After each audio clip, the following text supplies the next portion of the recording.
It's time to sit back and check out the RCWR show with Lee Sanders. Get fun, in-depth coverage and analysis from the latest in professional wrestling in AEW, WWE, NWA, Impact Wrestling, or the world of entertainment. From hit TV shows to your favorite sports like the NBA or NFL. All things music, movies, and beyond, while trying to make sense of this crazy world we live in.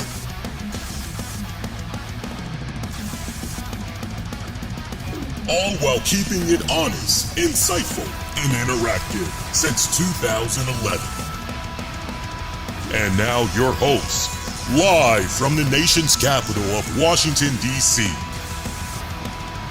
Lee Sanders.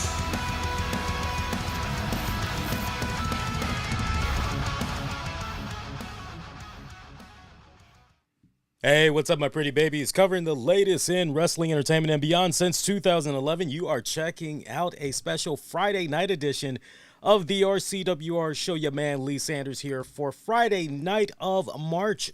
Oh, no, I wish it was March. April 26, 2024. Happy Friday to you all. Fantastic Friday if the weather is good in your respected areas. Definitely pretty decent, I would say, over here in the DMV. Smackdown is now in the books, as this was night one of their draft. And I gotta say, it's funny because when I was watching the draft tonight, I was watching the first hour of it during my last shift, final hour of my shift. And I was just checking it out here and there, and I'm going, man, this just feels so flat. This just feels so uneventful. And I just remember that feel that I had going into this draft initially, because I'm saying to myself, and I'm sure there's a lot of you all out there that was hyped for this draft, going, okay, this is the first draft under Triple H, Paul Levesque, this new era that's being ushered in by the WWE. This should be firing on all cylinders. Now, look, was this draft better than seeing those war rooms, board rooms, where we had the Fox executives and the USA executives, and they got like some robot mascot or whatever that's jamming with them? Was it better than what we saw around that time period? Yes, but not by much. I went into this thinking there was going to be some really fun, creative, right, some splash, some jazz, and it was just flat on so many levels. I mean, I appreciate WWE saying, look, let's make this interesting. Let's bring in some legends. Let's bring in some Hall of Famers. We saw JBL, Michelle McCool, Tori Wilson, Teddy Long, Devon Dudley, Bubba Ray Dudley. I don't think I'm missing anybody else. If I am, please let me know. But we saw those names come out. You're going, okay, this is a nice feel. This is cool. Okay, all right, cool. But overall, as far as the draft itself goes, this draft was flat on so many levels. So many levels. If you ask me what could have been done to really make this better, I'm going to look at it because I know WWE likes to acknowledge their competition from the NFL, from the NBA, from the NHL. It's starting to get to that point now where they're even acknowledging the WNBA a little bit here and there. Just a little bit, but not a lot. I wish that the cue that they would have taken would have been from my guys over on TNT. Anybody that is a basketball fan, when it comes to the NBA on TNT, just the way Ernie Johnson, Charles Barkley, Shaquille O'Neal, Kenny the Jet Smith go about analyzing basketball, really breaking it down in layman's terms, that even that casual basketball fan, or that fan that is not even really a fan, but if they're flipping through the channels and it's a really good game, maybe they'll stick around and see what's going on. But I really like the way those guys break it down and just the camaraderie that is between all of those men. It is such always, every time you watch their pre show or the post show, it is always a big old ball of energy. You get great insight, you get great analysis. I wish we could take those same principles and try to apply that when it comes to a WWE draft. And, I think what this draft really needed was that analyst commentary. You feel where I'm coming from? Just imagine if you would have had a Big E, a CM Punk, maybe a MVP. Hell, we could even have Paul Heyman in there. He could maybe do a little bit of dual responsibilities, right?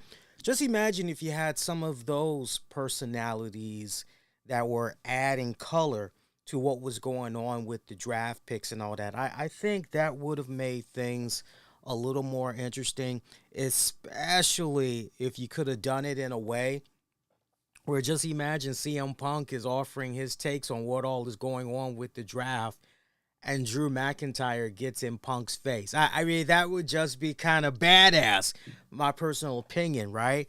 But yeah, it was really missing that. This was just a straight up, here's your picks. And let's pause for a second. You would think that, okay, well, the draft might be a little, but how about the in-ring action tonight? The in-ring action, really, where the buck stopped, was the main event match between Cody Rhodes and Carmelo Hayes. That pretty much was the match of the night. There really was no other reason to be sticking around other than the main event after you went through what was happening with the 4 rounds for your draft. Let's get into those draft results right now. I'll definitely offer some thoughts about who is now where. And we did have an interesting storyline development that went down on SmackDown too. We'll get into all of that here. Won't be long-winded. We'll keep it short, sweet, and simple. First round, SmackDown selected Bianca Belair, while Raw selected Jey Uso. I think it's safe to say, yeah, you know what? Didn't really think that Jey Uso... Well, I can't speak for you guys, so you all let me know. But I felt that Jey Uso was safe on Monday Night Raw. I did not feel ever that he was going anywhere. I felt in my bones he was staying right where he is. Bianca Belair, I wasn't sure. Part of me was thinking, let's see her come back to the red brand, because we know that there's going to be that 3-hour block. And I tell you what, based on how everything had played out tonight, it's really going to make the second night of the draft interesting, because there's some heavy-hitting names that could be going over to Raw. Remember, that's going to be... I cannot wait to see how the Raw side of things is going to shape up, because remember, we've got that Netflix deal that's in effect next year. So you would imagine there's going to be some heavy star power on Monday Night Raw, correct? Speaking of star power, we found out at the top of the show that Roman Reigns had decided that he was going to be pulling out of the WWE Draft altogether. So this made the first pick that much more interesting in this first round, okay? So, and that's understandable. I tried to prepare you guys for this a long time ago, as soon as WrestleMania night was over and we did the post show. And I remember somebody had asked the question, oh, well, the hell with Cody Rhodes winning the championship and all that. What about Roman Reigns? What's going to happen with Roman Reigns? Where does he go from here? And I remember acknowledging that and saying, well, what's next for Roman Reigns is he stays off television for a while, build up the hype, build up the anticipation. I went on record. Go back and listen to the WrestleMania 40 post show or WrestleMania XL post show. I said, and I quote, if I was WWE, I would leave Roman Reigns off of television for several months. Let the last burning image that fans see of Roman Reigns is him losing the championship at WrestleMania. That's the last time you see him. Why immediately go right back? You feel where I'm coming from? Days later, you got him reemerging? No. Milk it for all it's worth. And that is exactly what WWE is doing right now. I love the way that WWE pretty much has Roman Reigns almost as a Wilson Fisk, the Kingpin type of villainous figure right now, who is giving instructions, giving his orders in the dark, in the shadows. I love how they're doing it with him right now. But yes, Roman Reigns, he has pulled himself out of the draft, so he's not eligible. Another thing that was noted, whoever is holding a championship, they are exempt. That part, I like that by WWE. That's very smart because you can just kind of understand the hell's going on there. You can just understand what's going on, weather updates, and so much more. I tell you, ever since Windows has been updating in the background, I'm getting more and more updates, and I don't care for these. Thank you very much. I'm good. Really, I'm good. Anyway, we were talking about the champions. That's smart. That's really smart because the night would have honestly been consumed with just trying to secure the champions. I think it's a very smart move because we've seen WWE do this before in drafting champions. And that just, I always thought that was silly. I always thought that was a big old cluster, you know what. So the fact that champions are exempt, very smart move right there. Anyway, though, SmackDown round 1, Bianca Belair, Raw grabbing Jey Uso, SmackDown coming right back with Carmelo Hayes, and that is the first time that an NXT superstar has been drafted in the first round of the WWE Draft. So, pretty badass right there. Carmelo Hayes, well, we've seen him on SmackDown off and on. I don't recall him doing anything on Raw. If he did do something on Raw, it might have been a one-time deal or whatnot. Man, you could tell me Carmelo Hayes was on Raw 2 weeks ago, and I sadly would not remember, my pretty babies. I would not remember, so you got to forgive your man. But Carmelo Hayes on SmackDown, that's great. That is fantastic. I got no issue with that whatsoever.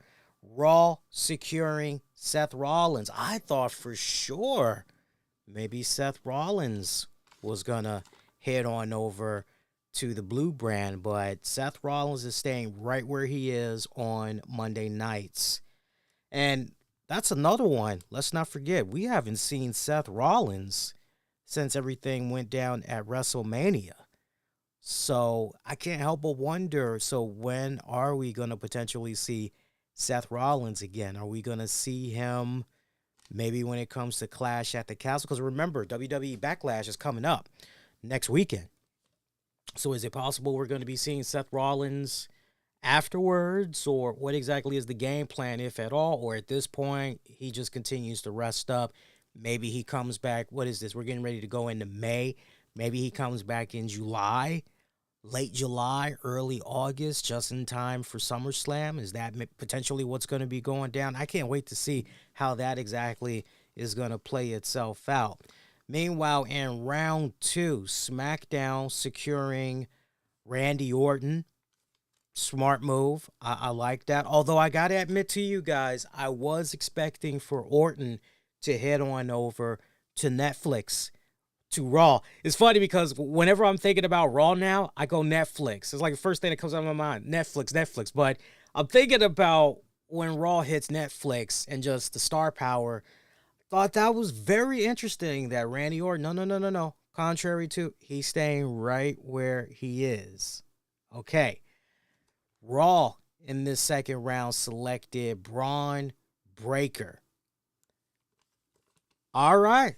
I like that. That's a good pick. I thought he was going to maybe have something on night 2. Night 2, I thought he was going to be drafted. I did not see him being drafted this early, especially this early into the rounds. So, Braun Breaker, I like Braun. Great look, a lot of promise. I remember there was that period of time, though, where he lost his mojo a little bit there. Y'all know that time period that I'm talking about. I mean, initially, when he was first introduced to us, I mean, he sounded just like Scott Steiner and everything, and he was just breaking mofos' backs left and right. I was loving that. Talking a hot game of trash. I was loving that. And then I remember that infamous appearance he had on Monday Night Raw. All of a sudden, this guy was cheesing. I mean, just big old smile from ear to ear. And you're like, wait a minute, this isn't the Braun Breaker that I'm used to. And a lot of fans, that rubbed a lot of fans the wrong way, let me tell you. And it just seemed like from there, powers behind the scenes at play was trying to turn this guy into something else. And you could tell that Braun was not comfortable in that role. He was not comfortable in that role. And, even the stuff that they had him doing there with Baron Corbin, I got to admit to you guys, a little bit that I did see of it, I didn't particularly care for that. I felt it was unnecessary.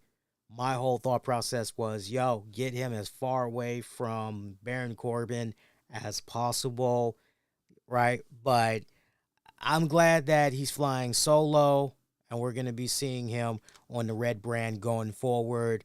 I expect big things to happen for Mr. Braun Breaker.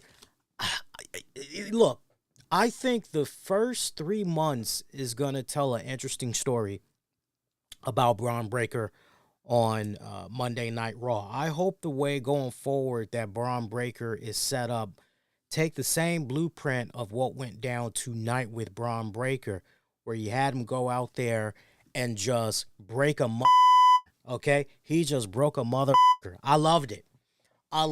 He had a squash match. Of all the people to have a squash match against, too, by the way, my heart was just, for my man Cedric Alexander. I just looked at that like, man, they did my man dirty. Like, how you gonna do a man like that? That's Cedric Alexander. Come on now. But I like this notion that Braun Breaker ain't got time for games. He ain't got time for chit-chat. He gonna go out there. He's got a job to do and then hit the showers afterwards. If they can continue to have that same level of execution and intensity with the Braun Breaker character going forward, try to build up this mystique. Make sure that he is a man of very few words. I think that would work out extremely well.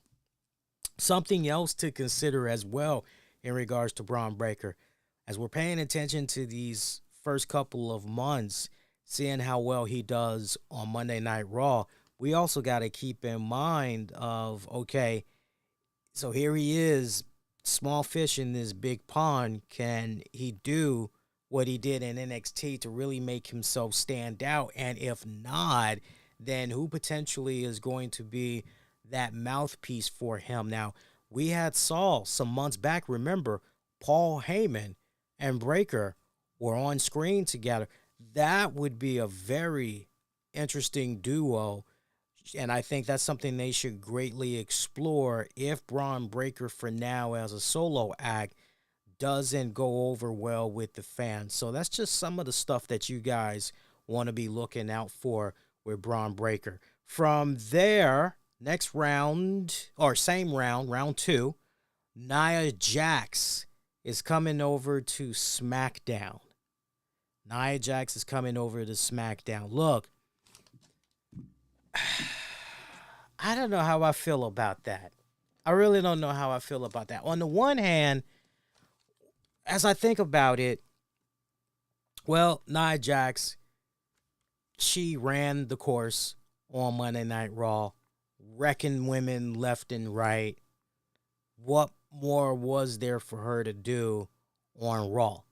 I do kind of look at it from that standpoint, but then there's also that part of me that goes back to what I was saying on the Monday night show, if you guys recall, where I said, look, take Becky Lynch off the table. Pretend she's not an option. Who else are you going to put the championship on? As I said on the post show there, the Raw post show, they went with a safe pick. They went with a steady hand. and Becky Lynch. But pretend Becky wasn't at play. Who else were you going to put the championship on? I made a damn good argument for Nia Jax. And I wish that it could have been Nia Jax, because you just have so many stories that's intertwined there with Nia Jax. She would have been awesome as a champion until ultimately a healed up babyface Rhea Ripley makes her return and everything. But as we know, Rhea Ripley is going to be out for a period of time and everything. It's unfortunate. Speedy recovery to Rhea Ripley. But Nia Jax heading over to SmackDown. Okay, fresh start, good matchups in the future. I personally would not mind seeing a really good rivalry between her and Bianca Belair. Naomi, if Naomi is staying right where she is. There's some other names too, which we'll get into in a little bit, because there's one name where you go, oh, so they're actually, you know what? I'm jumping ahead a little bit. Hang on. Let me look. Actually, let me jump ahead a little bit and see. No, they didn't mention her. So it looks like she's safe for now, but we'll see come night 2. But just imagine if Nia Jax is mixing it up there with Tiffany Stratton. Those two would make a very interesting tag team for the women's division, I got to say. Speaking of tag division, got to share with you guys some interesting news later on. Something that The Undertaker had said involving the women's divisions in the WWE. It just kind of made me go, nah, man, we don't need that. Stick around for that. Let's see. Raw, meanwhile, in that round 2, drafted Liv Morgan. They drafted Liv Morgan. I mean, that's, I don't know about that one. I don't know if anybody had that going down on their bingo card. I thought for sure Liv Morgan was going to be safe. I didn't think Liv Morgan was going to be drafted at all, and she would just keep doing her thing on Raw. So Liv Morgan on SmackDown. That could work out well. It really depends on what type of Liv Morgan do we get.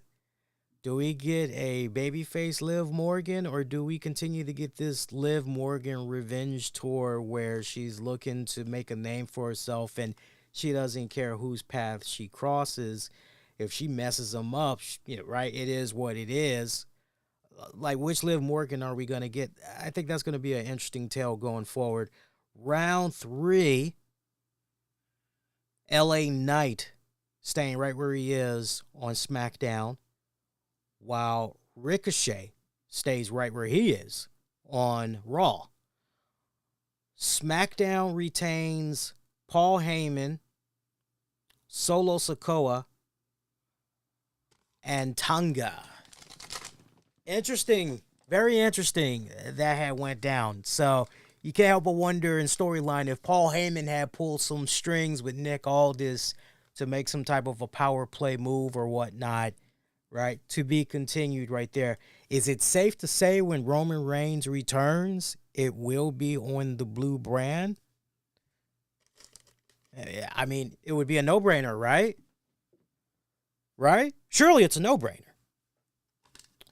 That's a rhetorical question. You don't need to answer me. Sheamus making his way to... actually, hang on. Nope. He's staying right where he is. Sheamus staying on the red brand, Monday Night Raw. So that was your third round. And then the final round, we had AJ Styles. He's staying right where he is on SmackDown. Andrade is going to SmackDown. Meanwhile, Monday Night Raw, see here, Alpha Academy. All members of Alpha Academy. So Akira Tozawa, Maxine Dupree, Otis, Chad Gable, all of them are staying right where they are. While at the same time, Raw bringing in another NXT star, this time a female, and Kiana James. And I do love me some Kiana James. That girl, she is tough as nails. Yeah, she might be pretty looking, and she got that whole lawyer gimmick thing down and everything. Comes off like you're checking out a character from an infomercial or whatever. But then almost combination of that and kind of spoofing Clueless meets Better Call Saul a little bit. I see a little bit of Jimmy McGill in her with her character and everything, but yo, that bell rings, that chick hits as tough as nails. She is a tough cookie. So I think that was a really good grab for the women's division. I'm expecting really big things to happen for her. I'd be shocked if she doesn't move up the chain rather quickly. So I like the fact that there's some new blood there with the Raw side of things for the women's division. But again, this was night one. We still got night two, and night two is going to see 6 rounds. 6 rounds. So, and there's some really big names that's up for play. We got Jade Cargill. We've got Naomi. We've got Chelsea Green. We've got Piper Niven. Who else do we have at play? We've got Rey Mysterio. Matter of fact, the whole LWO. You know, we got them. Speaking of the LWO, interesting development that had went down on tonight's SmackDown, as there was a tag match with Rey Mysterio and Dragon Lee. I don't remember their opponents offhand, but it'll come to me in just a hot second, so bear with me. But anyway, after the match was over, we see Legado del Fantasma come out, and Santos Escobar was saying to Dragon Lee, hey, look, you know, you thought that it was me that had attacked you recently, but I told you that it wasn't me, but now I have undeniable proof that it was not me. I want to show you some footage that is not only going to clear my name, but it's going to reveal who had attacked you. And we see this footage, and it turns out it was Carlito. Carlito freaking did it. And that was pretty funny because Carlito, guilty as charged, you see him, and, you know, the members of the LWO looking at him like, what happened? How could you? And we just saw him throwing punches and rolling out the ring and everything. Rey Mysterio and Dragon Lee picking up the victory in less than 5 minutes. The people they took on, it was Humberto and Angel. That's who it was. So I think what really hurt this match the most, the length of time for starters.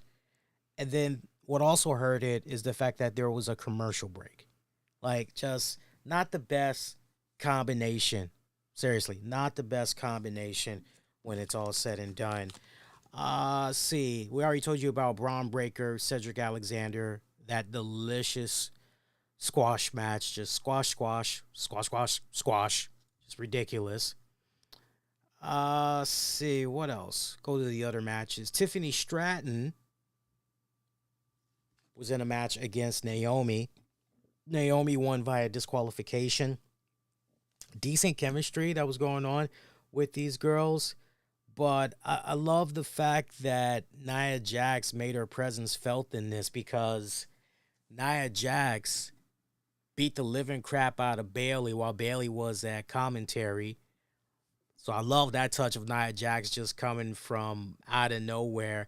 And then afterwards, Stratton got to jump in there on Bayley and Naomi and everything, was able to pull off a prettiest moonsault ever, standing tall and everything. So, I mean, just think about that. Kind of what I was just saying before, the team of Tiffany Stratton and Nia Jax, kind of like an interesting dynamic that you would have going on there. We'll see how that continues to play out. But, yeah, very short matches. Like, all the matches they had tonight was under 10 minutes, with the exception of the main event match between Cody Rhodes and Carmelo Hayes.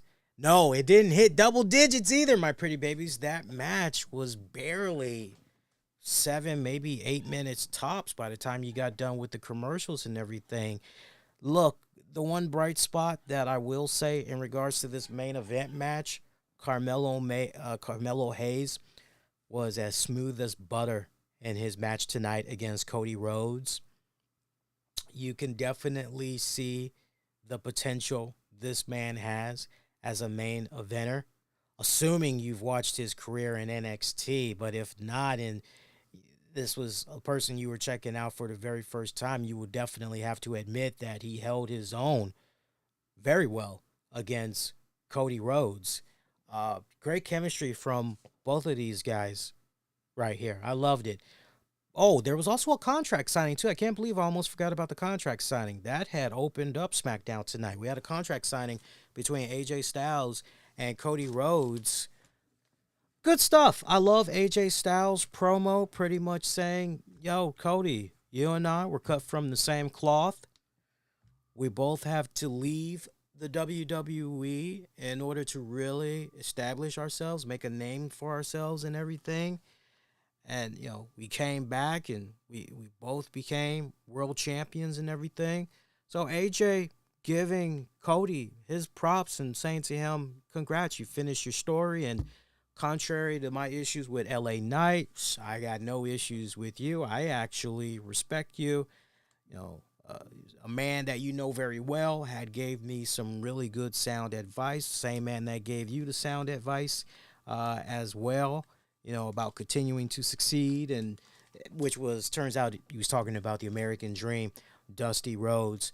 Cody appreciating the kind words, giving AJ Styles dabs, saying he's got respect for him as well, but putting all that to the side at Backlash, none of that is going to matter. And Cody putting it out there saying it's not about winning the championship now. It's about keeping it. As I used to say, and I still say it to this day, the chase is better than the catch. But Cody telling AJ Styles that as far as he's concerned, first time ever, him taking on AJ Styles, this isn't a dream match for him. But instead, the way he's looking at this, it is a must-win match for him. AJ Styles, meanwhile, hey, great that you finished your story once again, but come Backlash, that championship ain't going to be yours no more. So, good stuff right there. Love that. Love that. Some real good, solid stuff. Overall, this SmackDown, wow. I know that I am just sidetracked because I did not even hit the record button over here at my end for the audio. But you know what? That's okay. I can just extract in the background because I have the video recording to my desktop right now. So I'll just extract that audio, clean that bad boy up later and all that good stuff. But overall, man, average.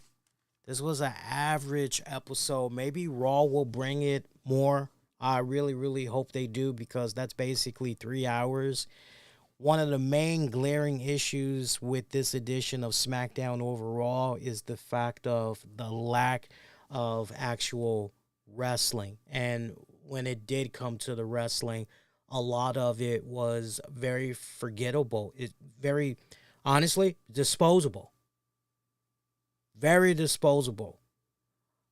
You almost wonder if going forward when it comes to the draft and everything, if maybe the draft's future should be something that is done online before these actual shows come on. And maybe that way, by the time you get to the shows, those that were drafted are actually wrestling that night.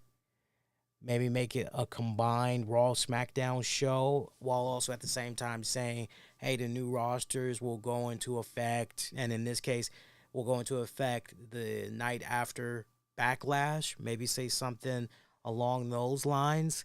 Some more story advancement next week. We're going to be seeing a RKO segment.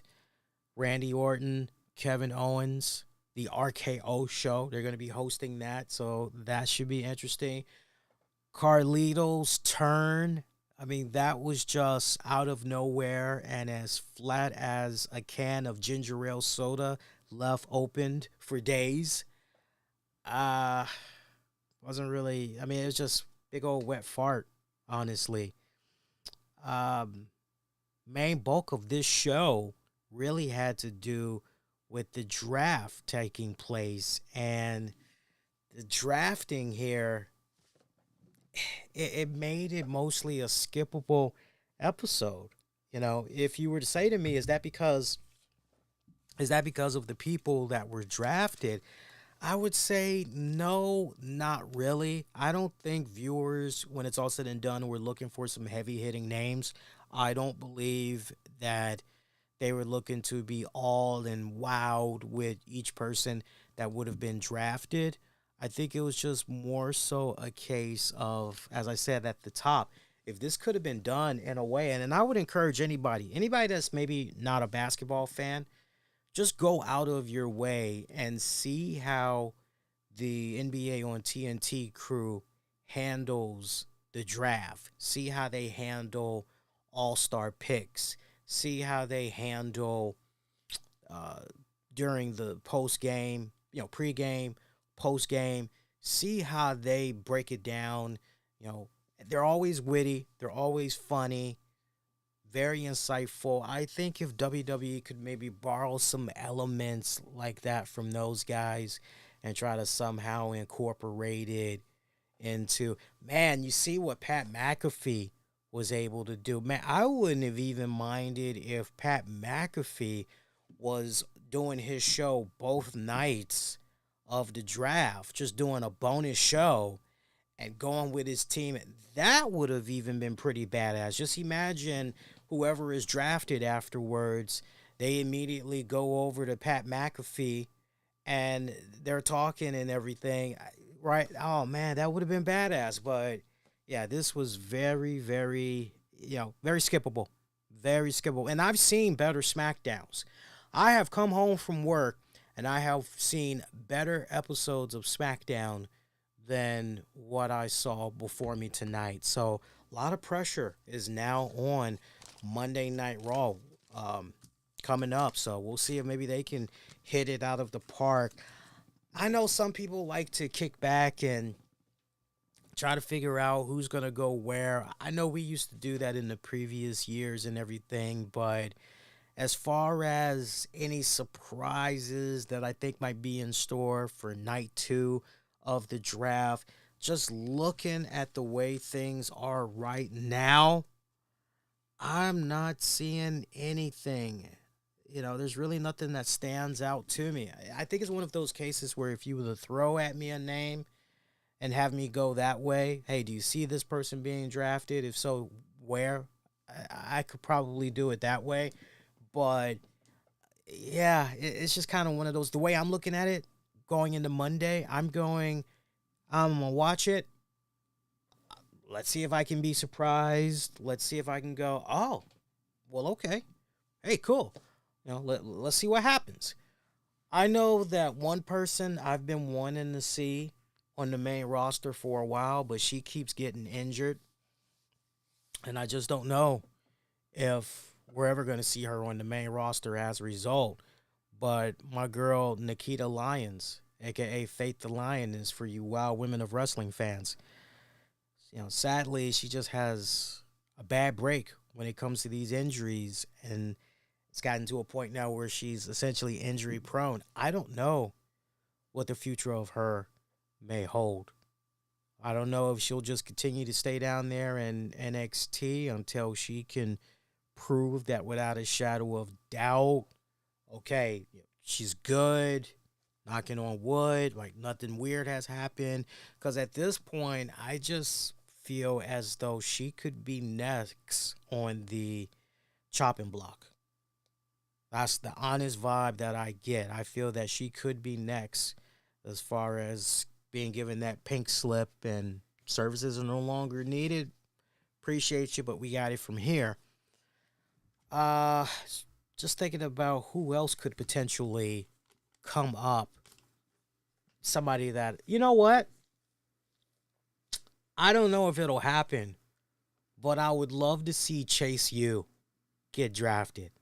I think they're fun. I think they're very entertaining. Man, let them go over to SmackDown, though. That's my whole thing. Let them go over to SmackDown. As interesting as it would be to see them on Raw with the Alpha Academy, I would rather see them on SmackDown. That's just me personally. But we'll see. We'll see what happens when it comes to Monday Night Raw. So that is SmackDown in a nutshell, but there's loads more stuff that we'll be able to get into here on the show tonight. Hopefully you guys been enjoying yourselves so far. And if you have, that's good. Tell you one thing you can definitely do, let your voices be heard and hit the like so we can get some more eyeballs on the content. You can definitely do that. So let me see if I got this straight, because I want to rewind this back a little bit, link up a whole bunch of stuff to this. So, as most of you guys know, I don't watch AEW Dynamite anymore, not unless something monumental goes down and I've got my friends saying, yo, you got to watch it. And, right? Otherwise, I'm not watching Dynamite. I'm not watching Collision. These days, I'm checking out Rampage because I'm making my weekly contributions of reviewing it for the 401 Mania site. If I'm not doing that, I will definitely check out a AEW pay-per-view because I know the pay-per-views always deliver. Well, let me see if I got this straight. So, the Elite, they attacked Tony Khan. I did see the footage in question. I watched it on social media because I just said, no way, no how am I watching an entire episode just to see this. I heard Mercedes Moné spoke yet again. I am with the majority of you all that's saying, look, if she's not able to wrestle right now or whatever's going on with her, if she's not going to be ready until whenever AEW's next pay-per-view is, leave her off TV until maybe 2 weeks before, because this whole rinse and repeat with the talking segments is getting annoying. She's not really offering any substance. There's no meat on them bones when it comes to her promos. Okay, I hear that. I get where you're coming from. But this Elite attacks Tony Khan. I watched the segment that was in question. You saw this coming a mile away. You just knew what time it was. Okay? But I loved it. I was entertained. I'm not going to lie. I was entertained. Because nothing was more entertaining than watching that head-nodding, gullible Tony Khan just, yeah, everything's good. See? Yeah. I loved it. Him shaking Jungle Boy Jack Perry's hand. I loved it. I loved that whole touch. Jack Perry looking dead into the camera with that mischievous smirk on his face. You just knew a mile away, way before that even happened. Soon as you see Jungle Boy is in the ring with Tony Khan, you just knew some foul crap was about to go down. The only question was, how foul was he going to get? I love seeing Jungle Boy take that microphone and almost like he stabbed Tony Khan in the stomach with it. Just watching Tony Khan drop to the canvas the way he did.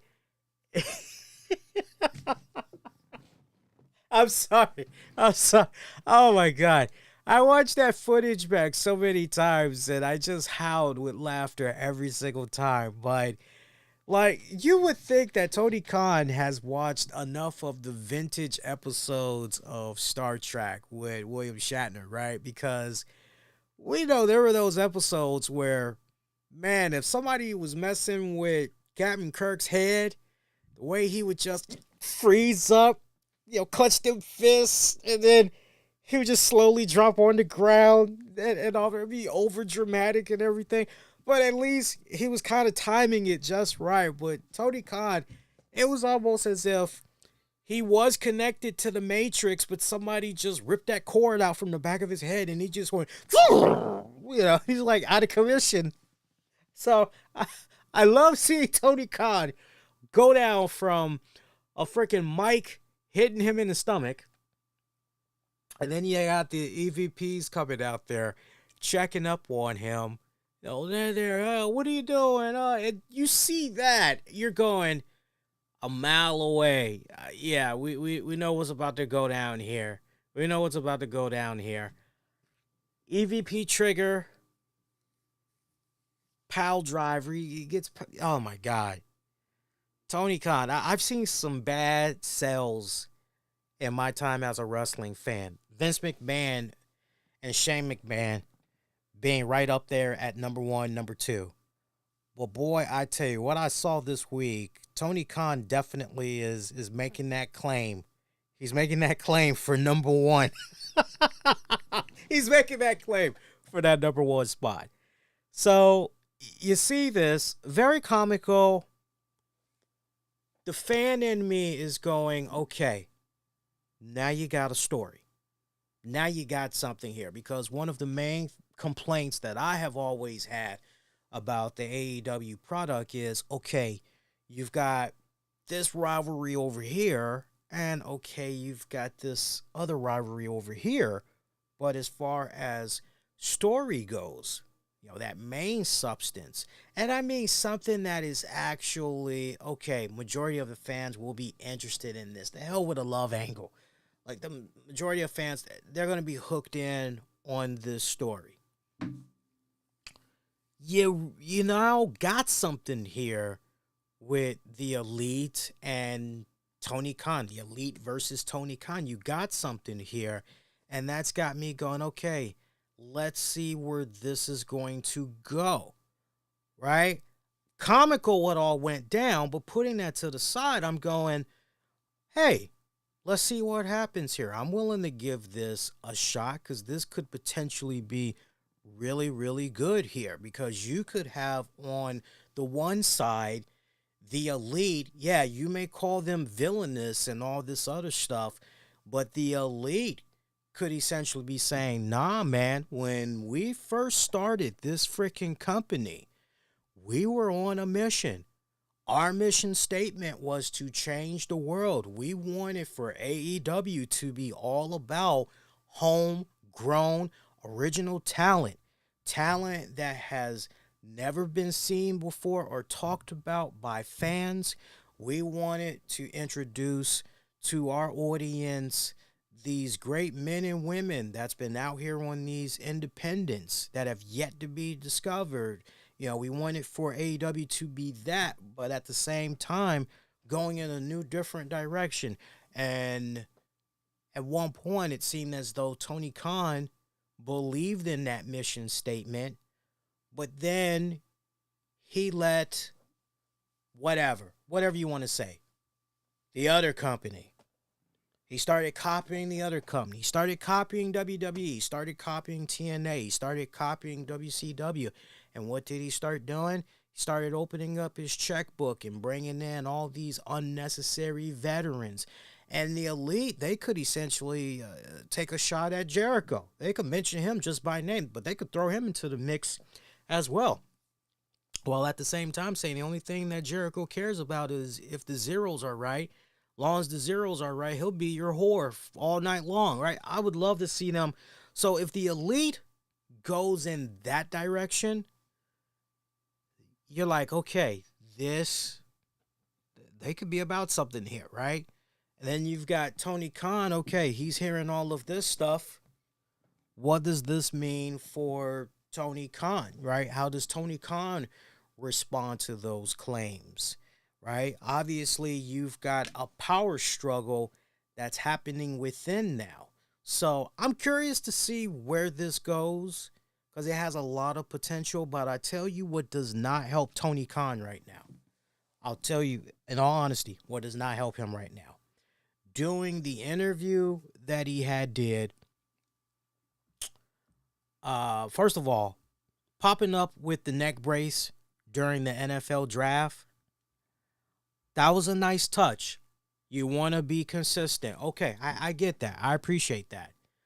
But like my guys had said that were part of the NFL draft team, it was Pat McAfee and a couple of other guys. It wasn't the Pat McAfee show, but it was Pat McAfee and a couple of the other NFL analysts. They were ripping Tony Khan a new you-know-what, and they had every right to, because this guy's drinking water, turning his head left and right, and he's wearing a goddamn neck brace. It's Tony. Come on now. Like, you got to just move your body. You got to just move your body. You got to pretend your neck can't do all those wonderful things that it can do. You got to just... I would have loved it if Shad Khan would have just had a cup of whatever in a straw and was right there trying to help Tony Khan out and everything. But Tony Khan just really butchered the hell out of that. Okay, all right, whatever. He's new to this. I can give him a pass. But then, Tony Khan does this interview. Oh my God. Way to piss off not just WWE fans, but wrestling fans that appreciate all forms of wrestling in general. Not to mention piss off your AEW fans as well. But these comments that he made, and I got to pull this up for you guys because this was just ridiculous here. The comments that he made. And he said this during the NFL Draft Kickoff Live. I want to play just a snippet of it for you guys as he compares AEW and WWE while calling WWE the Harvey Weinstein of pro wrestling. And you could tell that the NFL network, it seemed like they were about ready to wrap it up, cut off this guy and everything. But listen to this, in case you did not hear it by now, because I know some of you guys are not NFL fans. One of my coworkers, he loves talking about hockey, and I have to break it down to him in the nicest way that I don't follow hockey. But tonight was one of those, he didn't irritate me, but I had, nicely reminded him, yeah, I don't follow hockey. And then about 20 minutes later, he's trying to talk. I mean, he's going like hardcore talking about hockey. And I had to say to him, dude, I don't follow hockey. I had to say it to him just like that. I said, dude, I don't follow hockey. And he was like, oh. I'm like, yeah. Like, oh, okay. Like, so I think I'm done with the hockey talk, but I know there's some of you guys that don't check out the NFL. Listen to this. It's about 30 seconds. And let's make sure. Yeah. Yes. Yeah, we're ready to go. Here you go. Chair is AEW.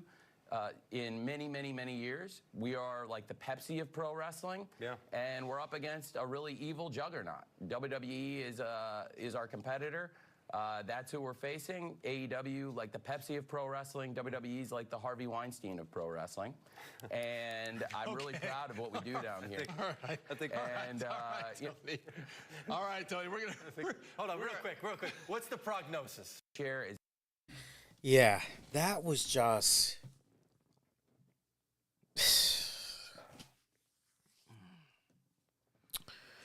Longtime listeners know that I have been one of the most neutral people there is, especially when it comes to Tony Khan.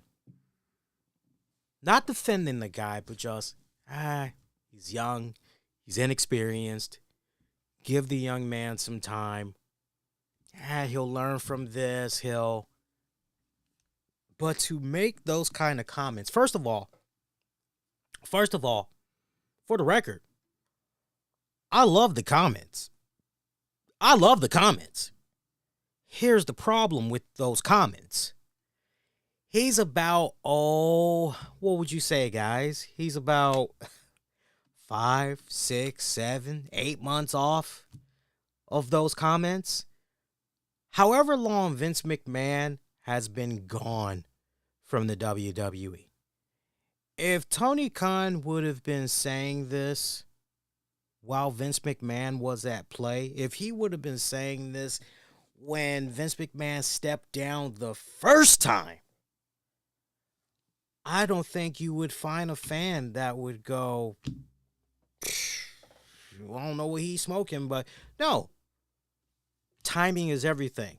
And if he would have been saying it way back when, a lot of fans would have been like, well, he's got a point. Okay. But the timing of it now, so wrong. And then also look at it like this. WWE is now owned by TKO Endeavor, which has UFC and, okay. So you got Ari Emanuel at the top of that and everything. So you're saying that the people over there in TKO Endeavor are the Harvey Weinstein of pro wrestling as well? There is just so much in there that is what the... Sometimes I look at the stuff that Tony Khan says, and I can't help but feel the same level of frustration and irritation that I have whenever Trump says something. And in the case of Trump and Tony Khan, I go, where is your filter?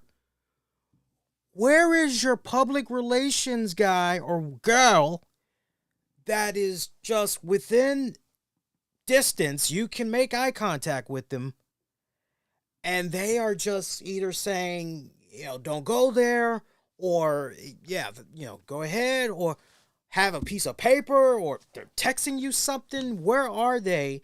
That is that last line of defense to make sure that you're coming off what Tony Khan had said. Those that know a thing or two about public relations, those that know a thing or two about communication in the media industry, those that know a thing or two about, hey, I'm this person's editor. I edit their speeches, or whenever they're talking to the media, I help them out with these bullet points, make sure they stay on the correct path. One thing you got to take away from this, Tony Khan, all that great buzz and momentum that he had from AEW Dynamite this week, he essentially flushed it down the goddamn toilet by making these type of comments. Timing is everything. Say this while Vince McMahon is still at play.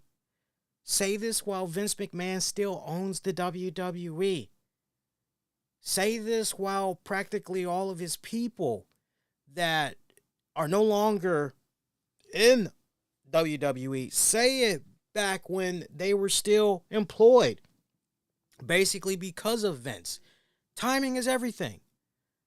The company has done a goddamn 180 since McMahon.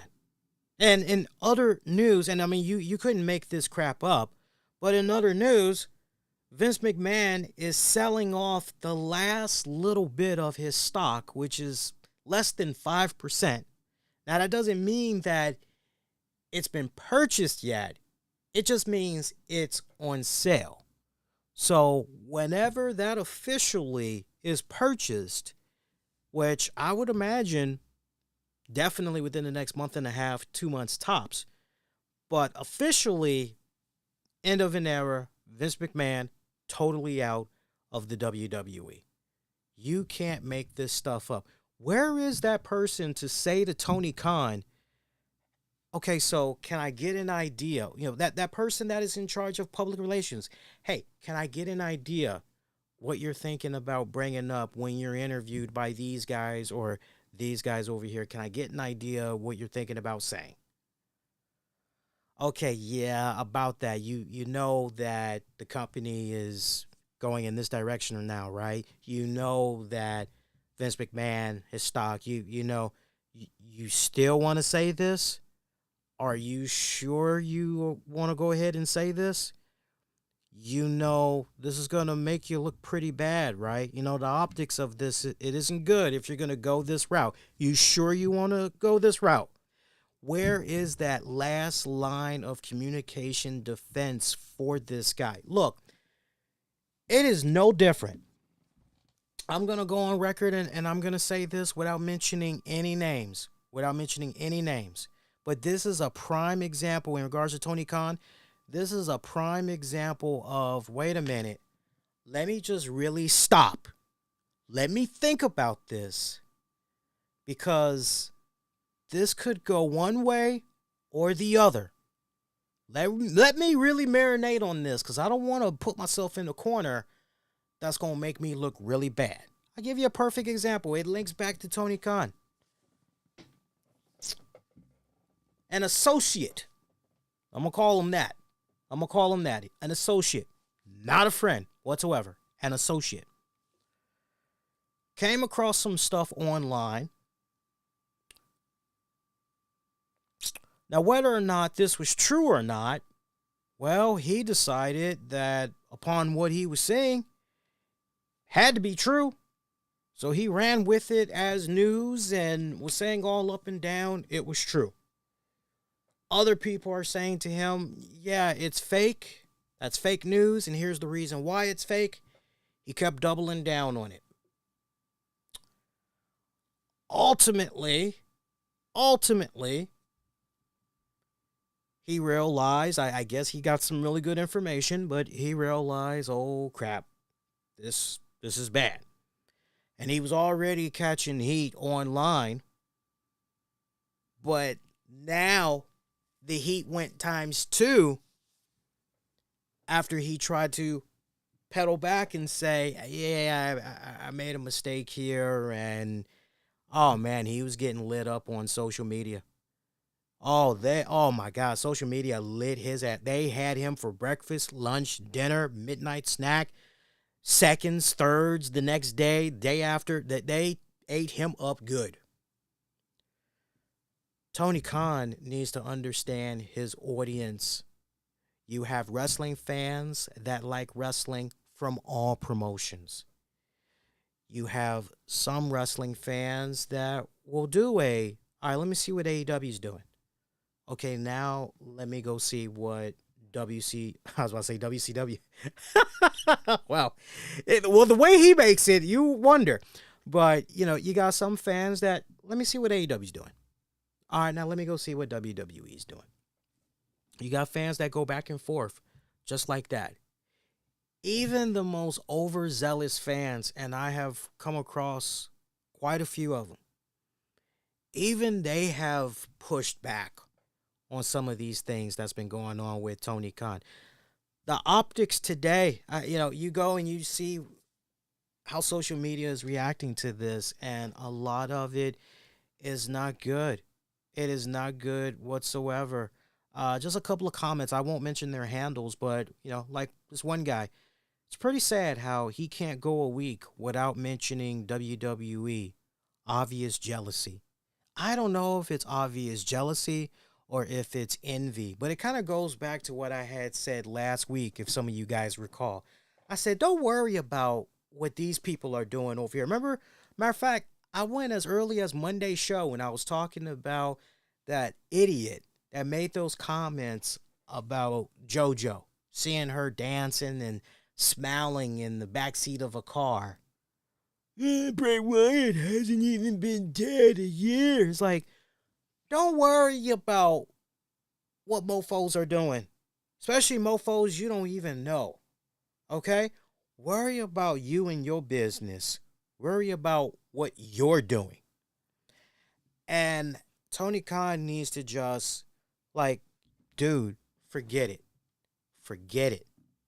You will never, there's not enough money in the world. You probably will never, ever get to the level of WWE because WWE has built this institution that it now is. Way back when, we're talking decades upon decades upon decades. That's almost like somebody just, I got the money. I want to try to create my own Disneyland. I want to compete with Disneyland. And it's like, okay, good luck for that, right? Good luck, buddy, because, not for nothing, but these guys been at it for decades now. You could try, right? But, it might not work out for you, right? Why not just work on, I like the original, wasn't one of the original slogans that Tony Khan had back in the day for AEW, we're that new alternative. Didn't he say something like that at one point? I wish it would just go back to that. Just go back to that. Stick to we're the best wrestle and all that other. But here's the other thing. Here's the other thing that I need for people to understand.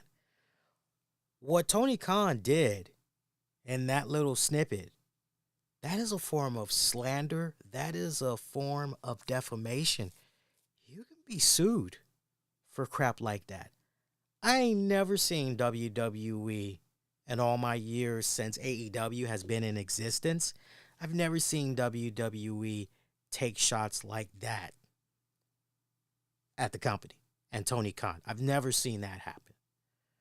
So why Tony Khan keeps going down this path, and let me tell you something about Pepsi. I mean, Pepsi and Harvey Weinstein, that is just, that is a weird, whatever. Crazy comparison. Just a crazy comparison.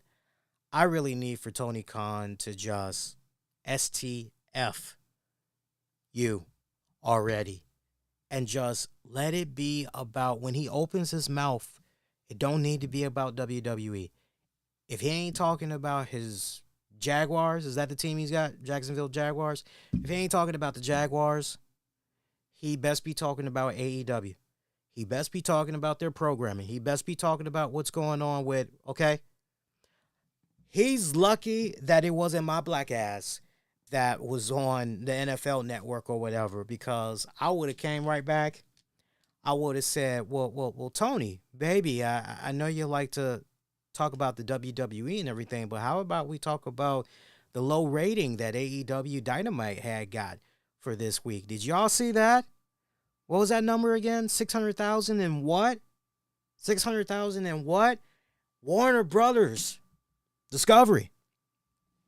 Not happy with the numbers that they saw for Dynamite this week. And apparently there was a ton of audio issues that was going on. I mean, there's always audio issues usually with AEW shows, right? But apparently such a significant amount of audio issues was happening on this week's Dynamite. It was enough for Warner Brothers Discovery to go, hey, guys, what the hell? It's kind of funny, too, because I remember, even though I wasn't watching Dynamite, because I just refuse. I just refuse. I would rather something of public interest went down. I would rather check it out on social media than watch an episode. I don't want to count towards the viewership, DVR numbers, and all of that. No. And your man was busy watching the NBA playoffs. I was loving it. Safe to say, Los Angeles Lakers, gentlemen sweep. After Saturday, they're going to be in Cancun in no time. Seriously.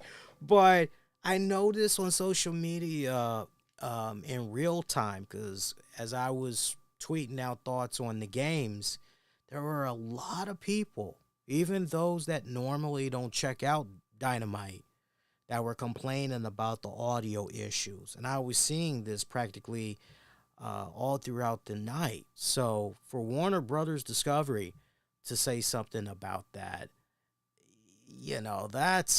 that tells you all you need to know right there, right? Work on that.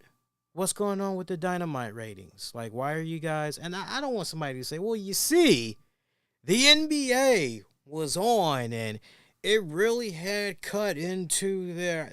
No. Yeah, you might be able to get me once with that, but afterwards, no. We are continuing to see this downward trend, as I had said on social media a couple of weeks ago. But we got Mercedes Moné now. We got Will Ospreay, bruh. And look, no knock to Will Ospreay. I think he is phenomenal. He is definitely going to be a bona fide star. Where I have my trepidations right now is I don't know if Tony Khan is really going to do that fantastic of a job doing right by him. I've already heard some of my colleagues complain about how Swerve Strickland was done this week. That apparently had rubbed people the wrong way. So, they have the track record of fumbling the ball so many times. We see how they kind of did it a little bit with MJF before he disappeared there. Right? So, we'll see. Time will tell. But I love that Will Ospreay. I really do. I think he is a very talented young man.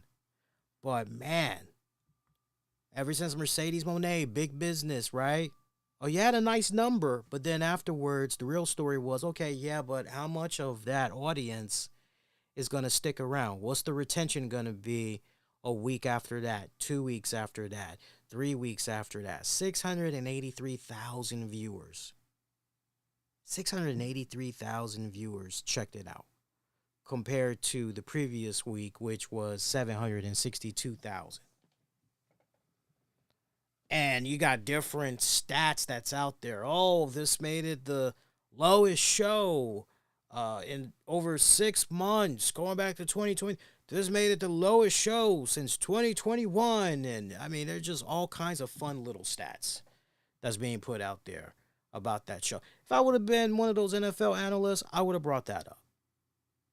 Seriously, I really, whoever be making their rounds, listening to different podcasts that might have Tony Khan's ear, I mean this from the most sincere place that's humanly possible.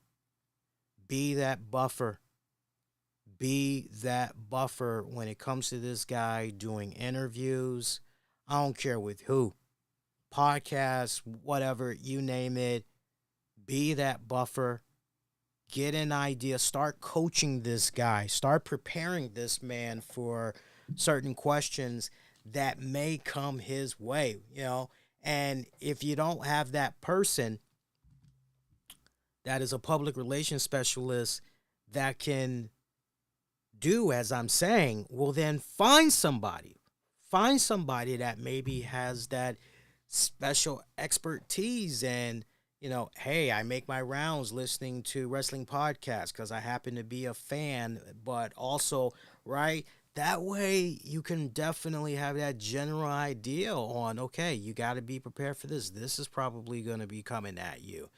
Be prepared for this. If you get this question, dodge it by saying this, right? I mean, a lot of the stuff is just basic common sense. It really, really is.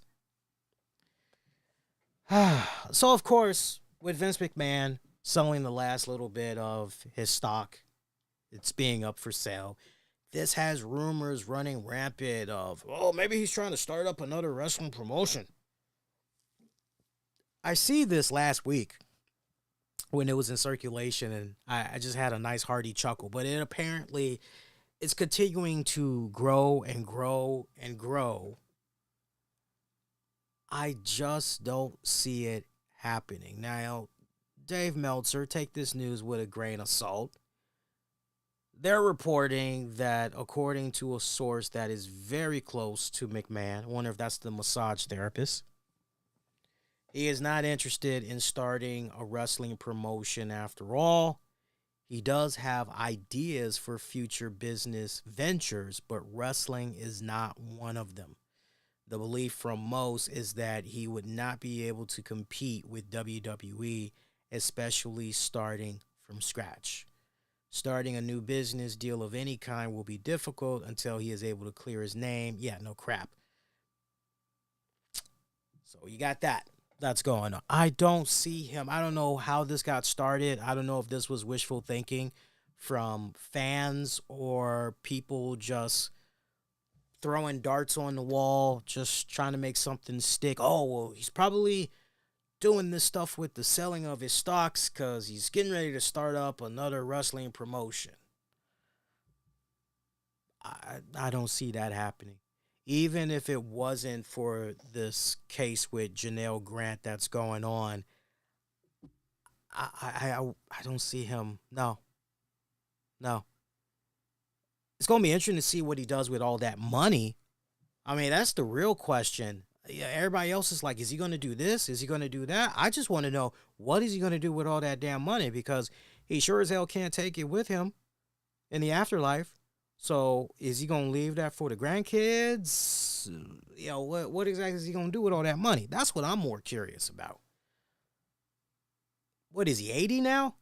80-year-old man running around with all that. What you going to do with all that money? Are you going to be like my man at the NBA games? There's this old white guy. I shared a picture of him on social media. There's this old white guy, usually at the Boston Celtic games. He's usually there great courtside seats. He's usually there with his wife, it looks like. He kind of looks like Dateline's Keith Morrison. And it's like, man, every time I see this guy, he's got the best seats in the house. Is that maybe Vince McMahon's future? Is that maybe his future, going to the basketball games and, right? I don't know. I don't care. I got my own stuff to worry about. I don't care what that old man does. As long as he stays the flying away from the wrestling industry, I'm okay. That's the best thing he can do for me right now. I appreciate the contributions he's made to the business.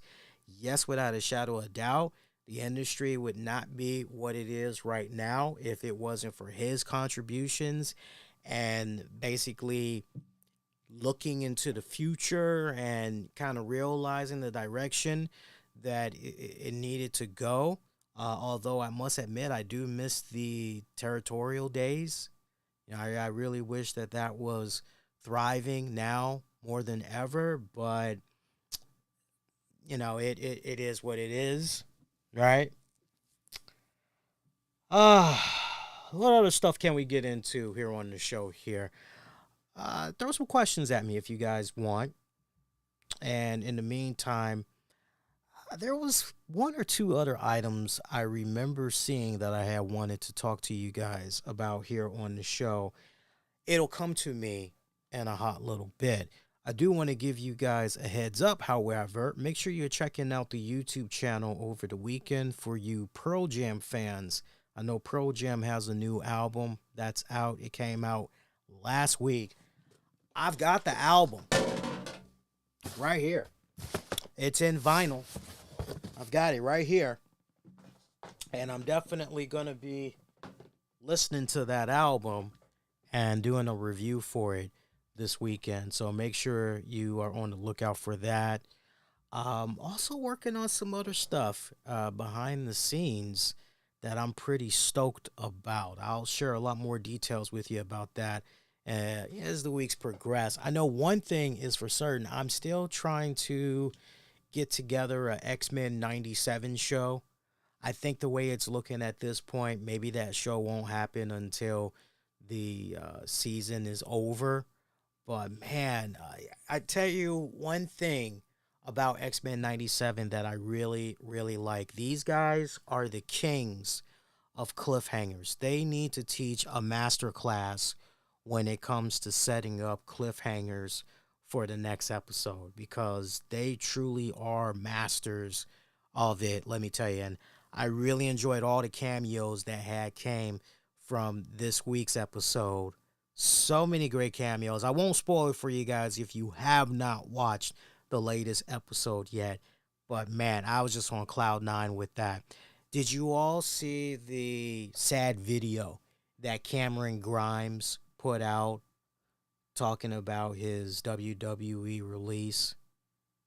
So initially, when he found out about his WWE release, he found out about it just by going on social media. And this was before he had received the phone call from WWE letting him know the 411. So what a heartbreaking way to find out about the release. Now, he had went on Busted Open Radio, and he had revealed that he spoke with a WWE exec, a high-up exec. Kind of leaves you to the impression that maybe it was the Heartbreak Kid, Shawn Michaels, potentially him. Who knows? But maybe it was potentially him, wanting to know if he was safe, job security-wise, because he noticed that he hadn't really been utilized, not involved in any story arcs, and he's wondering if he's safe. And he was reassured, yeah, you're okay. You're not going anywhere. Don't worry. You're going to have a job with us for a long time. Hell, maybe you'll have a job for life. Don't worry. You're safe. And next thing you know, he gets that phone call. I really didn't like seeing him do that video, and he appears to be crying, and I didn't like that video, right? I just didn't. Now, some people will look at the Drake Maverick video and go, oh, well, look, Drake Maverick, and that was raw emotion. Not that what was going on with Cameron Grimes, Trevor Lee, not that what was happening with him wasn't raw emotion. But I think in the case of Drake Maverick was really able to tap into social media at a perfect time. There was no faking. That was legit raw emotion that was going on with that guy. And those of us that followed that guy's career, we knew that, nah, man, there's a lot more this guy has to offer, right? And to WWE's credit, they did try. They did try again. They did try rolling the dice and, right, snake eyes once again. One of the things I didn't like about Cameron Grimes' video, he looked as though he just rolled out the bed, grabbed his favorite bowl of cereal, sat down in front of the computer. Oh my God, I've been fired, and he turns on the webcam. And just, I did not like that. It just came off. So now the part where I connected the most with him was when he was talking about how before his father died, which was 5 years ago, he was able to tell his father, hey, I signed with the WWE, right? I'm sure that was a really great, proud moment, really cool, special moment and everything, but, Cameron Grimes is 30 years old. He's been involved in the wrestling industry for a long time. I say that to say this, he knows this is the nature of the beast. It sucks that it had went down. And I'm not making fun of him. I'm not throwing no shade at him and all of that. If that was his dream job for him, and I'm hearing him talk about how he's got a fire under his ass now more than ever. And my whole thing is, well, wait a minute. That fire should have been already under your ass from the moment that you got involved in the industry, even after you finally had made it and you signed with the WWE. That fire should never be extinguished. That fire should keep on growing bright and strong because you are trying to be the number one guy. Triple H used to say it best a long time ago. If you're not in WWE to be a world heavyweight champion, you got no business being in the company. Basically, if you're not in it to be a champion, you got no business. I get that mindset. So, okay, you sign with WWE, that's great. But now the real work begins. Now you really got to step it up double time because there's other people that could essentially have your spot. So do what you need to do to continue hitting those home runs and making yourself stand out, right? Like, oh, this has lit a fire. No, the fire should have been under your ass. Von Wagner was somebody that was released. Apparently, he had tried pitching some creative ideas for the WWE Draft before his release. Something that was touched upon. Shout out to the good guys over at PW Insider. They reported that they received word last week that he was expected to be part of the 2024 draft for this Friday, Smackdown and everything. And there was said to be a creative pitch for him in the draft. However, within the day, the decision was reportedly made not to move forward with the pitch. Mike Johnson of PW Insider also reports that he is unsure when exactly Von Wagner was released. So I would imagine comes to those 90-day clauses, we'll learn a lot more, right? For your CM Punk fans, he will be appearing. Oh, no. Oh, correction. apparently CM Punk had appeared after SmackDown went off the air. A little bit of breaking news. I like hearing this. Yeah, he made an appearance after SmackDown went off the air. He noted that while his tricep injury hasn't healed yet, he said he'd be back soon to compete with all the big, tough badasses backstage. He also shared his support for WWE Hall of Famer Pete Rose belonging in the Baseball Hall of Fame. Apparently, Chad Gable and the Alpha Academy came out afterwards, cutting off Punk. Gable called Pete Rose a cheater and said he deserved his lifetime ban from baseball. Oh, that is awesome. That is awesome. Holy crap, that is awesome. Looks like there's some video footage, too. I wonder how long this goes. Ooh, that audio is terrible, guys. So check that out. Looks like it's on social media. A clip I'm seeing right now runs about 2 minutes and 20 seconds. I'm just trying to fast forward a little bit, see if CM Punk did a little bit of attacking. And it doesn't look like, at least from this clip, I'm not seeing anything as far as an attack goes. I'll talk about that a little bit more on Monday's show. But you see what I'm talking about? What did I just say almost at the beginning of the show? Hey, it'd be really cool if they had CM Punk part of a analyst table with some other guys and they could be reacting to the draft picks. So he could have easily, if he's willing to do stuff like this and it's off air and he was willing to do that other stuff weeks back, come on. Shake it up, man. Shake it up. So I would not be surprised, to my point, I would not be surprised if WWE went on ahead and maybe even try to go potentially in that direction. We'll see. All right. And other than that, by the way, when's the last time you guys went on WWE Shop? They got some really badass merchandise up on there. I was on the site, I would say 3, maybe 4 days ago, and I came across a really cool badass. Shout out to you collectors out there. They've got a really nice Cody Rhodes holding up the WWE Championship up high from his win at WrestleMania 40.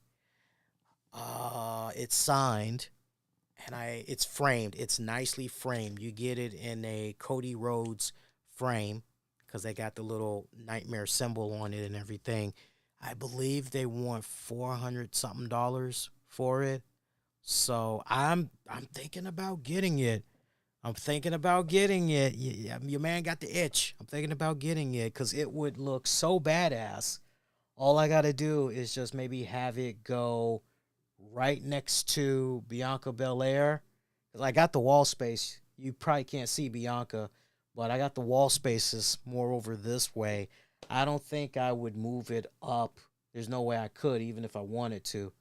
I didn't know my furry daughter was in here the whole time. She's just chilling with me in the background here. I like that. Just chilling.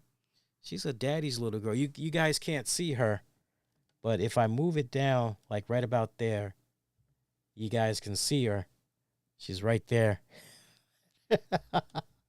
I did not realize she really is a daddy's girl. I got to tell you, everywhere I go, she loves just being my shadow. And she's always nipping at my toes, trying to get me to play with her and everything. She's a sweetheart. Very quiet. I got to tell you, she's still full of energy, though. She is still full of energy. I think she's now, wifey said she's 8 months. I think she's 8 months old now. So hasn't hit the year yet. Got a few months to go. I try to enjoy these moments while they're still young, man, because that's the fun. That's where all the real fun stuff, that's where the personality really starts to shine and everything. I love it. Let's see. We've been on the air now. What? We came on at about 10:30, at 11:30, and we're about, an hour 40. Let me look at the recorder here. See, normally I have the mixer recording, but the mixer's off tonight. So we've been on for almost 90 minutes. That's cool. Let's do this. Let's preview AEW Rampage. And by the way, for those of you that's wondering what's going on with AEW Rampage, why isn't it on tonight? Rampage has been pushed back to Saturday because of the NBA playoffs. So you'll be able to watch Rampage this Saturday night at 10:30 p.m. Eastern. So make sure if you haven't already, your DVR is set. But some of the matches that's going to be going down on Saturday's Rampage includes a parking lot brawl as Chuck Taylor will be taking on Trent Beretta. Thunder Rosa will be in action against Deonna Purrazzo. So that should be pretty good. I would imagine as well we'll probably get a recap of what went down with the Elite attacking Tony Khan. Maybe they'll try to provide some type of a update on him and everything. A lot of fans have been wondering what's been going on with JR. Why was not JR, but Steve Austin, wondering why Steve Austin wasn't at WrestleMania 40. A lot of folks were under the impression surely Steve Austin was a shoe-in for WrestleMania 40. JR, on his recent podcast, he talked about what was going on with Stone Cold Steve Austin not working WrestleMania 40, because remember that was also part of the whole thing too. Rather than Steve Austin appearing, just these reports about Steve Austin pitched for him at WrestleMania 40, and this is what JR had to say. And who do I give the credit to for this transcript here? I want to see who I can give props to. Okay, our own people. Cool. Shout out to my people at 401 Mania and Andrew Raven. Shout out to Andrew. Good job with the transcript, buddy. Yeah, and the reason is to have twofold: cash and creative. Austin is probably the most particular guy as far as who he wrestles as anybody I've ever been around. He knows what he needs. He knows what he wants.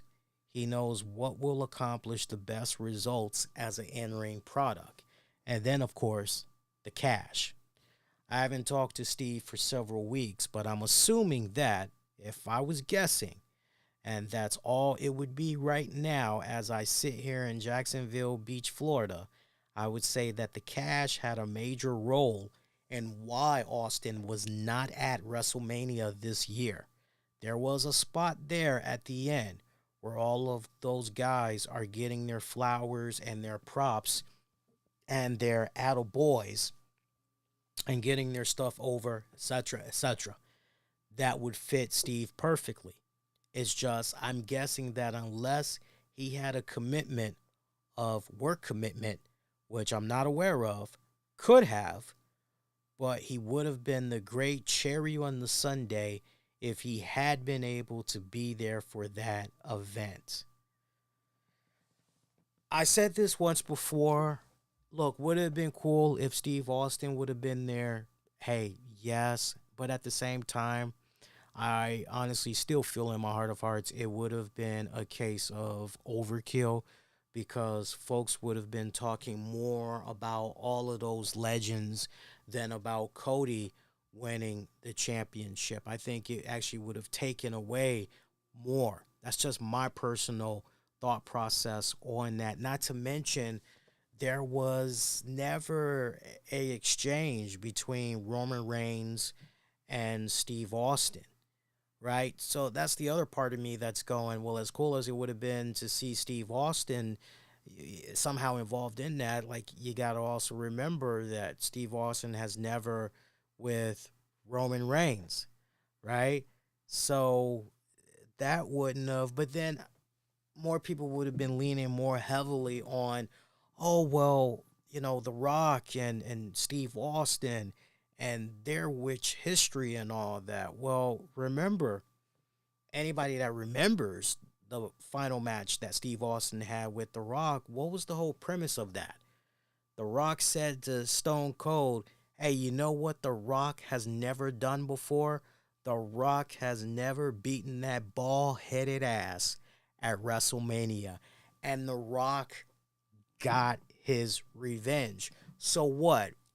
Would we maybe have spun that in a way where Austin gets revenge on The Rock for what happened at that WrestleMania.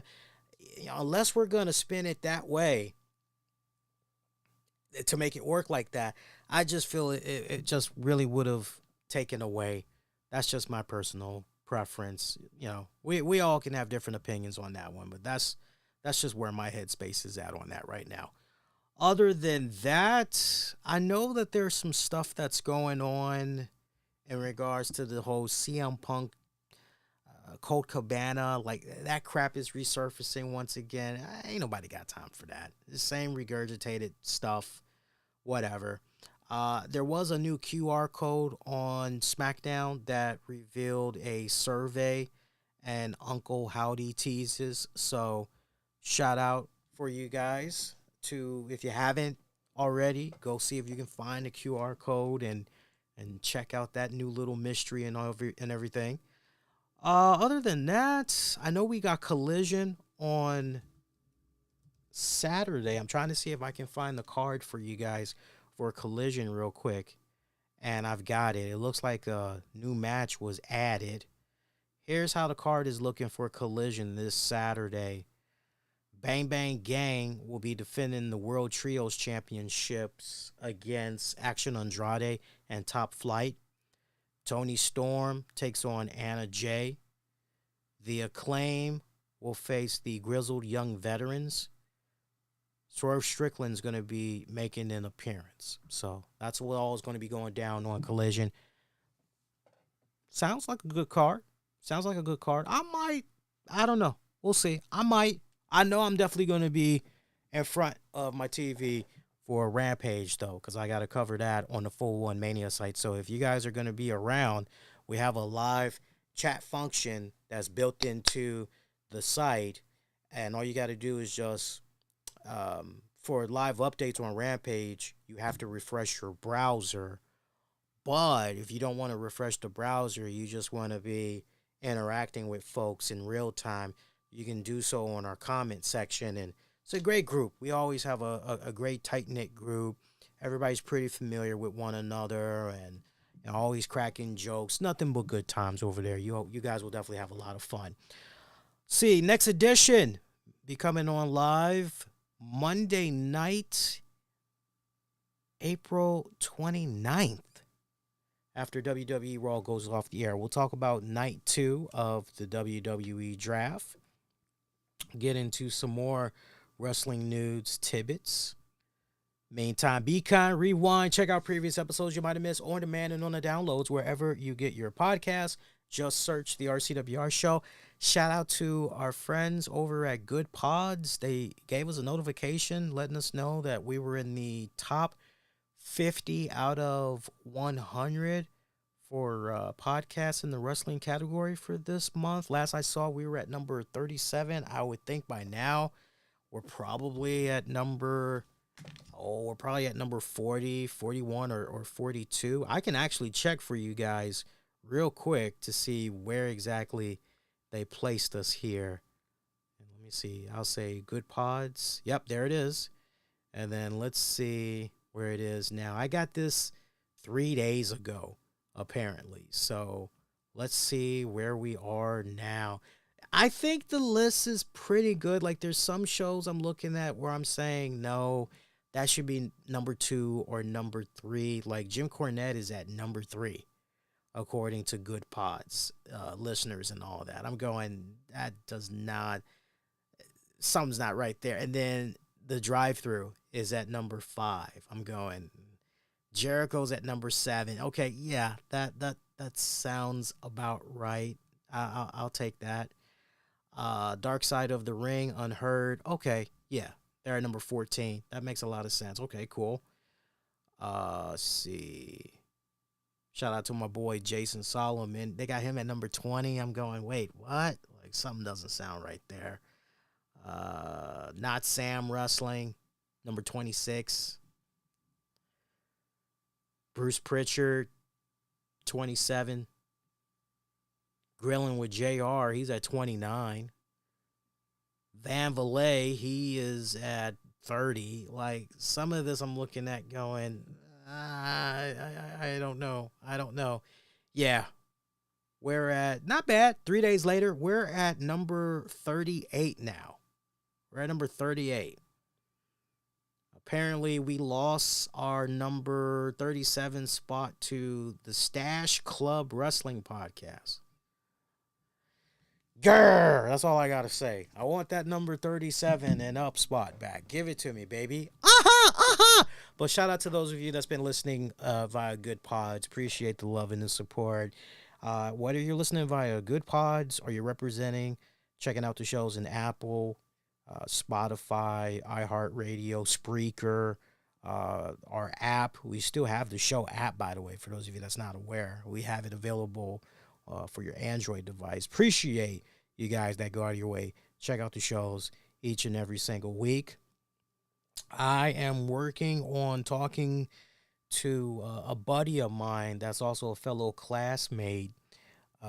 He's very interested in helping me out with the YouTube channel because I'm trying to get back into the groove of uploading clips.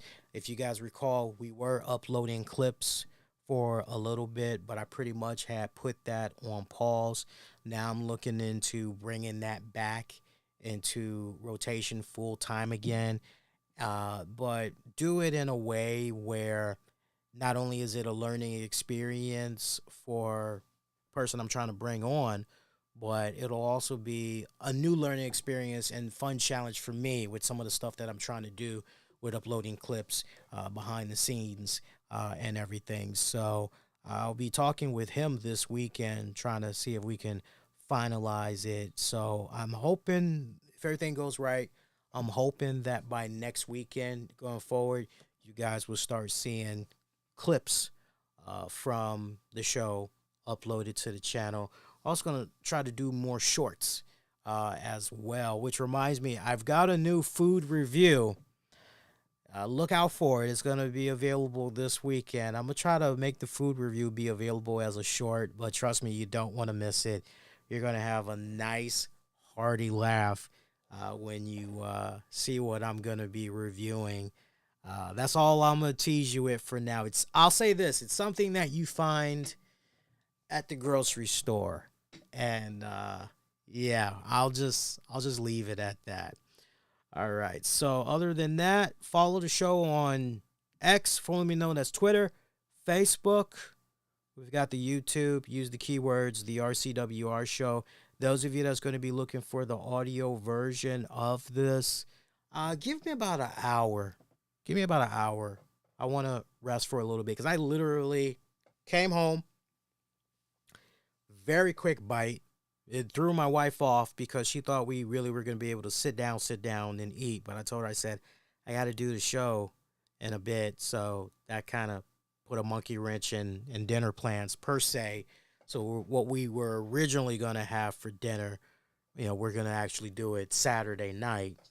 But yeah, I want to just relax for a little bit, play with my dogs, and then I'll definitely upload the audio for you guys. Tell you what, by the time you wake up, maybe in the wee hours of the night, or you are going to the gym first thing in the morning, it'll already be released for you guys. Appreciate the love and support as always. And until Monday night, wishing all of y'all to be safe. Most importantly, be kind to one another. Take care, y'all. Peace.